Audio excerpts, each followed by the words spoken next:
Hey there, Rian Chapman from Awesome Product Manager. One thing you learn as a product manager early on is that you're only as good as the team that you work with. I mean, you can have the best ideas about your product vision, your roadmap, and have an extensive backlog of all the things you want to create for your customers or users, but if you haven't got a team there with you, it's just a pipe dream. So you need a good delivery team working with you to bring your vision to life and create value for customers. But how do you create a good team? In one word, empowerment. So today I want to share with you what I've learned creates awesome, empowered product delivery teams.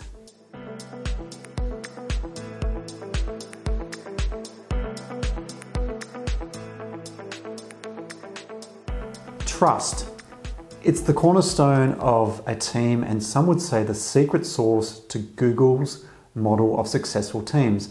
In a study which is 5 years old now, but just as relevant today, by Google, where they interviewed 200 plus people at Google and examined more than 250 attributes of 180 active Google teams, the theme of psychological safety was identified as the number one attribute of a successful team at Google.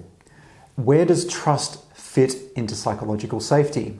Well, if you have psychological safety, it means that behaviorally, people know that you've got their back and they therefore have your back. When we have psychological safety, well, there are no repercussions for honesty and transparency, and it's this behavioral affirmation that creates trust. But how does trust create empowerment? Well, it's like a domino effect. In a trust environment, folks are emboldened to ask those questions that little voice in their head is saying, it's a dumb question and I'll embarrass myself. When people are free to speak openly, they then open themselves up to the idea of sharing what they think are dumb ideas, which could actually be the greatest ideas that you've ever heard to deliver value for customers. Best of all, when we have trust, everyone sees things for what they are. A group of people all striving to do the right thing by customers and by each other. When conversations are reframed in an environment of trust, we look through the niggles and opportunities to engage in conflict and realize we're all on the same train heading in the same direction. Kevin Blanchard, who wrote the 1 Minute Manager, once said that the most effective leaders I know are just good human beings. They care about people, they listen more than they talk. Have you ever had one of those conversations with someone where they talk at you for what seems like an eternity and the topics tend to gravitate towards them? Like when they ask about your weekend and you can tell that they're not really that interested and are just waiting for the first opportunity to tell you all about their weekend instead. Well, if you're like me, you can feel devalued, disconnected, and possibly even resentful. It seems like those folks lack any empathy, which is ironic when they work in roles that are centered around customers. Instead, good leaders listen to their people first and talk second. They take the time to really understand the people they work with and blend in with their personalities and look at differences in people as opportunities rather than threats. In contrast, old ways of leading involves telling people what to do and when to do it. If they don't do it, then old paradigms of chastising people are relied upon. Bad leaders focus on themselves and WIFM, which stands for what's in it for me. On the other hand, servant leadership is about setting a vision, breaking it down into goals, and supporting the people in your team to do the very best work that they possibly can. There is no micromanagement and there's no punishment. Instead, people are constantly encouraged and nurtured. When they do well, then they're recognized.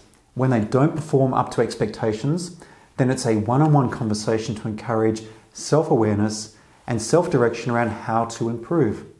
The best teachers don't tell you what they think you've screwed up. Instead, they help you to discover it and find a way to fix it for yourself. When people know their product manager has their back, then this translates to loyalty innovation, and joy in teams. They instead focus on wifu, which is what's in it for us, and a few more pieces fall away from our egos. For more on servant leadership, I've included a short interview with management guru Kevin Blanchard below. So go check it out. I'm sure you'll find it really interesting. Vision. Visions are the golden compass for product managers and their teams. They answer the questions of why and how and become an essential point of reference for everyone on the same product delivery journey. They hold everyone to account and create a sense of shared purpose and destiny. Everything you do as a team needs to align to this vision. So what's the most powerful way of empowering a team with a vision? Co-create it and make it powerful. Co-creation means having everyone in the team involved in definition and scribing of the vision. Your role as a product manager is to facilitate the creation of the vision. But here is where good product managers stand out from the average. They ensure that everyone's voice is heard and included somehow in the vision. This doesn't mean word for word everyone's voice is captured into the vision. It would result in something too long and disjointed. Instead, a product manager brings the different voices together and weaves a common thread to create something that can be co-owned. Yes, throw out the textbooks that say a vision is something a product manager decides and owns. Instead, like the product, a vision is an example of co-ownership. Once the vision is defined, that's 50% of the work done. The other half is about making the vision meaningful. This is where the rule of 7 becomes really relevant. If you haven't heard about the rule of 7, it's a concept from a book written a long time ago. Wisdom is unaffected by the passage of time, by the way, called Successful Advertising by Thomas Smith. The theme is simple. Customers need to hear a message 7 times before they will take action. I've put a link below if you want to check out the book. Now, as we know from servant leadership, telling people what they should do just doesn't work. People need to be self-motivated. And the way you do this is through storytelling. It could be hints when you speak to them. It could be visual clues, or it could be spending time regularly with customers to remind them of the importance of the work that you are doing. The story that underpins a co-created and owned vision needs to resonate deeply with everyone working on the product. As product managers, we work in positions of authority in the eyes of those around us, whether it's stakeholders, customers, or teams, or even those aspiring to the same vocation. The role of a product manager is an elevated one. We're a focal point for those around us who expect quite rightly that we have our finger on the pulse. Whether it's understanding what our customers want, the trends that are prevalent today, what our delivery teams are working on, or what the future holds, we're looked upon to be experts at our game. Adding the lucrative remuneration that many enjoy in this role, it's inevitable that some of us start to believe the messages we see and hear, which can lead to a mindset of self-importance. Confidence and growing your profile isn't a bad thing, by the way. It can open up opportunities to grow and connect with people and organizations that broaden your horizons. But when it means that more time is spent on finding ways to create more profile than delivering value for customers, then a product manager's compass needs reorientating. Part of this involves stepping away from the spotlight and letting your team have the microphone too.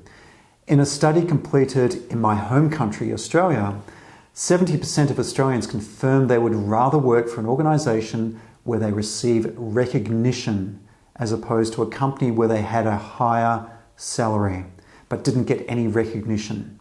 People thrive on affirmation, and product teams are no different. Getting them in front of their peers to showcase what they've built or created and share their learnings lets them savor the victories and connects them tightly to the vision. Finally, a bonus tip, because I want you to excel when it comes to working with your team. You aren't as smart as you think you are.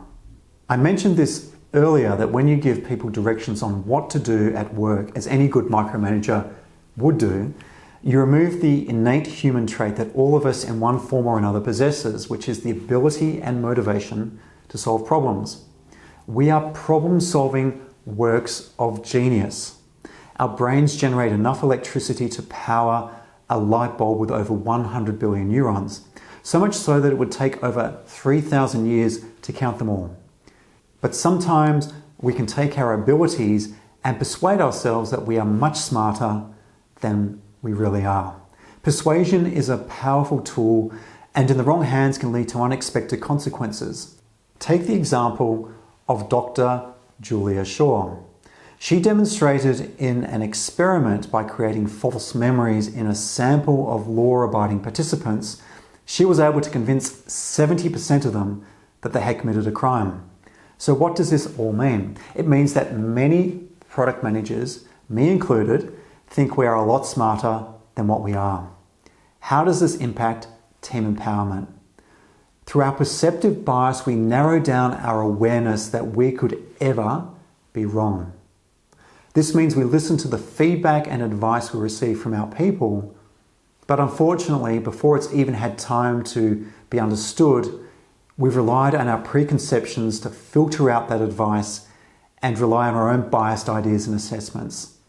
In other words, we rely on our opinions and advice to make decisions and politely ignore anything that contradicts this. It's known as the Black Swan theory and was articulated by Nassim Nicholas Taleb in a book I like, appropriately titled The Black Swan. I've put a link below, so feel free to check it out. Black swan events are things that blindside us, with often significant consequences. We assume we had no insight of the potential for the event to occur. It's only on reflection, when retrospectively considering the insights that we had available to us, that we realize the potential was so very obvious. The consequences can undo all the good work that you may have already been doing to create that awesome team environment. People disengage, they revert back to individualism, and may even unconsciously start to undermine the vision that you and your team have worked on so hard to create. Why? Because you relegated the wise counsel of those around you. The solution? Be present in every conversation and challenge yourself to remain open-minded. Actively seek opportunities to be proven wrong, and rely on the experience, motivation, and intelligence of those around you to sail the ship. Statements like, "I think X, but I'm happy to be corrected," open up a dialogue with those around you. Above all, always assume people are smarter and know more than you do. The worst that can happen is you waste some time in an irrelevant conversation. The best that can happen is you avoid those heart-stopping moments where you've screwed up big time. Like Richard Branson says, it's all about finding and hiring people smarter than you, getting them to join your business and giving them good work, then getting out of their way and trusting them. You have to get out of the way so that you can focus on the bigger vision. That's important, and here's the main thing. You must make them see their work as a mission. Thanks for tuning in, and if you haven't hit that subscribe button below yet, make sure you do it now so the friendly folks at YouTube can let you know when I post more videos. And if you like this video, make sure to hit the like button below. And if you have any ideas on how to empower teams, put it in the comments below. I'd love to hear from you. As always, keep being an awesome product manager, and I'll catch you soon.